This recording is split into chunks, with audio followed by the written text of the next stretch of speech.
A second voice that I like to read in is the teacher voice. So I pretend that I'm the teacher for this lesson, and I read through it.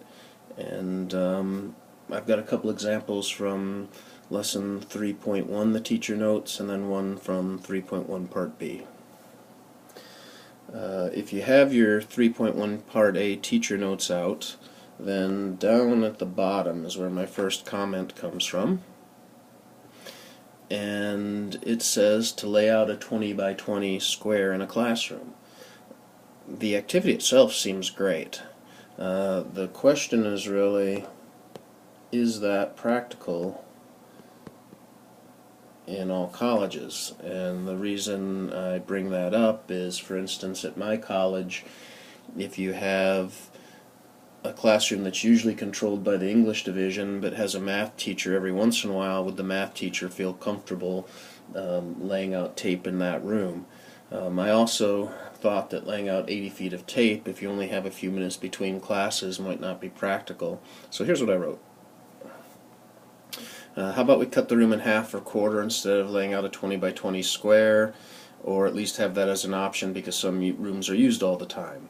I go on and mention a couple other things, including how another benefit of halving or quartering would be that students could more easily see how changes in the denominator affect density. So try to focus on what's practical. I also focus on the support that teachers can get. In that same paper, if you go to the back where the problems are listed, number 16 says think about counties in your area, and then it has a project where you calculate population densities.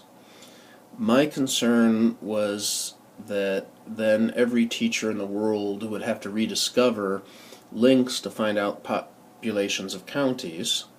And so, is there a way that either the author of this lesson or the Dana Center could give the teacher more support? And that's just what my specific comment was. There was also a student-centered comment on this one that said maybe give the students a hint without being too leading. The last one comes from lesson 3.1b. So you'd need to take out the other paper, the one with 3.1b, and I'm looking at the gray box at the bottom of one of the later pages in it, and it shows how to do a unit conversion using units that are linear to convert area. And in my experience, students can do this. I've done lessons like this for other curricula, and the students do always learn this, but I know that this is typically a topic that takes them a while. So I thought doing an area conversion using units of length, especially if they hadn't done it earlier in the course, would be something that would be optimistic to get done in 25 minutes.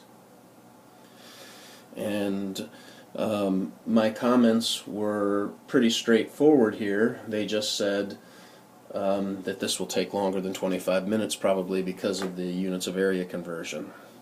So in a minute you're going to take another pause and you're going to be given the lesson 3.2, and I would ask you again to read this in the teacher voice.